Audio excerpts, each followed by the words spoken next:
Alright friends, today we are going to be sewing the green tote by Greenstyle. I've got all my pieces cut out here. I did decide to do some straps because I don't have any webbing. So I cut two pieces out of 4 inches by 25 inches long. And I'm using waterproof canvas for this project. So we've got our inside lining piece, pocket piece, our little strap piece to hang it up, 2 side pieces, and our main piece. And I'm going to start with the straps, and I'm using waterproof canvas for this, which means that I'm not going to iron because I don't want to melt this. But if you can see, I've already folded to the middle and it makes a really easy mark to follow.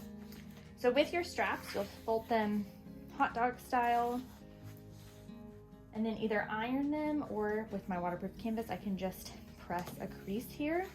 Then you'll open it back up and take one side, fold it towards the crease, and either again iron or crease it, and then the other side. And then once that's all ironed and nicely creased, you'll fold that over, and that's your strap. And it'll go all the way down, and then we sew along this line. Now the straps are done. I did a seam on each side at about 1/8 of an inch, just to make it look the same, and they're nice and thick and they feel good. Now we take a side piece and our main piece, and we're going to put them right sides together. Taking note of where the 2 dots are at the bottom. I have little tiny marks here. They're about 3/8 of an inch away from the bottom. And we're going to line that up. So long piece to long piece at the top. And we're going to sew 3/8 of an inch seam allowance going from the top all the way down until that mark. And then we'll go ahead and stop right at that mark and then clip into the seam allowance and turn it. And I'll show you that over at the sewing machine.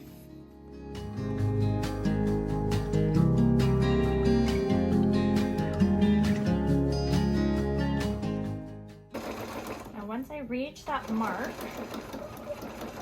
it was about 3/8 of an inch away from the end, I want to back stitch.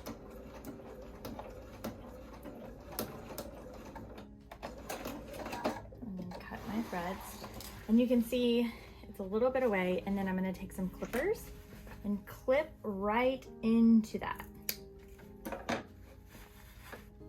on both sides, and that allows me to then fold this up and move it to the side to kind of box this right here, just like that. Now we'll sew here again to that 3/8 of an inch seam marker,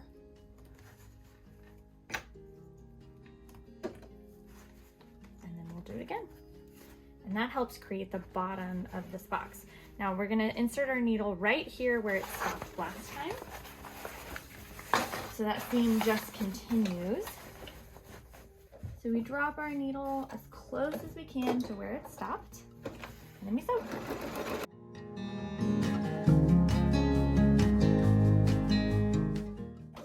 Marker once again, back stitch, and cut that, and then once again fold to the side.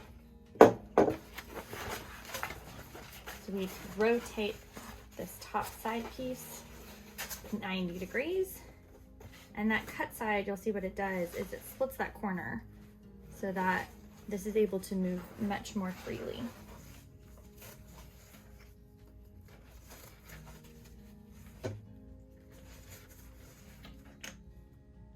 And look at that. Lines up perfectly nice at the top.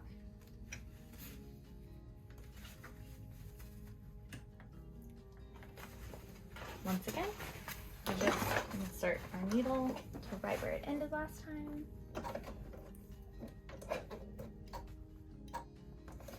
And we keep rolling, and you go all the way to the end.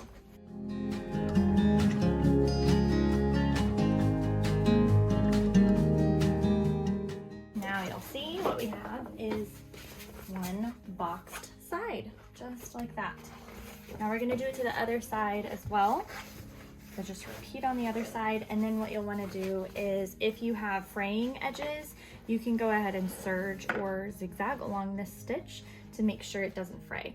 But I don't think my waterproof canvas is going to have a problem with that, so I'm just going to leave these edges raw. I did the other side and then just went ahead and turned my bag right side out.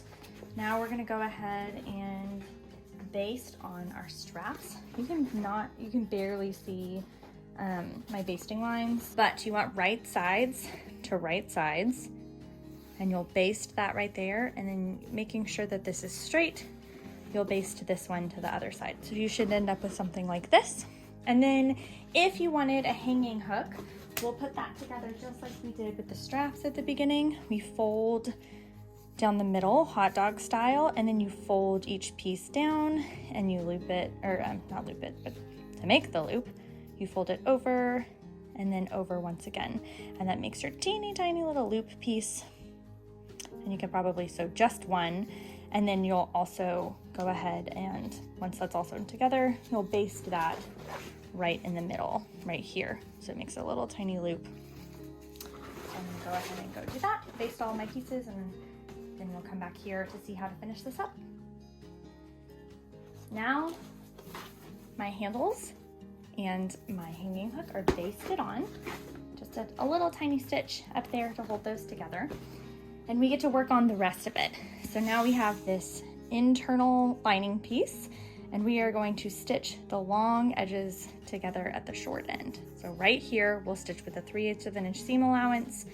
And then you have two options. You can either hem the bottom of this by pressing up a 1/4 of an inch and hemming it all the way around when you press wrong sides together, or you can just take your serger or a zigzag stitch and zigzag the edge so that the seam allowance or the raw edges don't come off and fray. And then with the pocket, you should have a marked line. I don't know if you can see that, there you go. A marked side. On the opposite side of the marked line, we press up to hem the bottom of it, and then we'll bring that all the way up to the top of the line, like so. This will actually be sewn down, and then we bring it up here. And then you have several options. You can zigzag over here, or you can just go ahead and use your serger. It's just a very simple pocket. If for some reason that really drives you insane and you don't want to do that, you can do wrong sides together like this, and then you could flip it out to where the seam allowance is on the inside. But this just gives a little bit more rustic of a look. So we're gonna go ahead and do all of that, and then I'll meet you right back here. So now we have our pocket,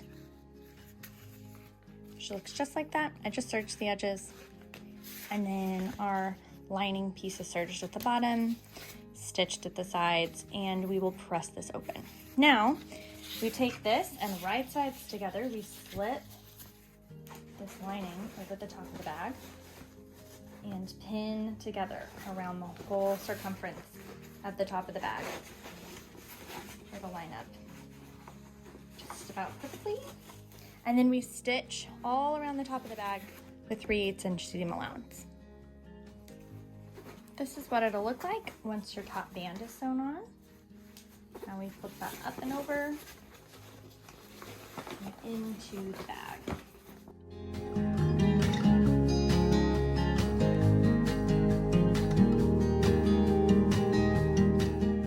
So we'll sew along this top seam here to reinforce that. I will actually probably do that with the straps on this side, so I'll sew underneath the straps. And then if you are inserting the pocket, you do that, you just kind of put it up there and you catch it in the stitching right here as you stitch this down. And I would suggest stitching it down from the inside. That way you can make sure you catch all of the lining in that. And then the very last thing will be to extra reinforce your straps right here. And it's all done. Keep going inside. It's got that little pocket, super cute, super roomy. This will be used as a grocery bag. keep it in the back of my car, so I'm ready to go.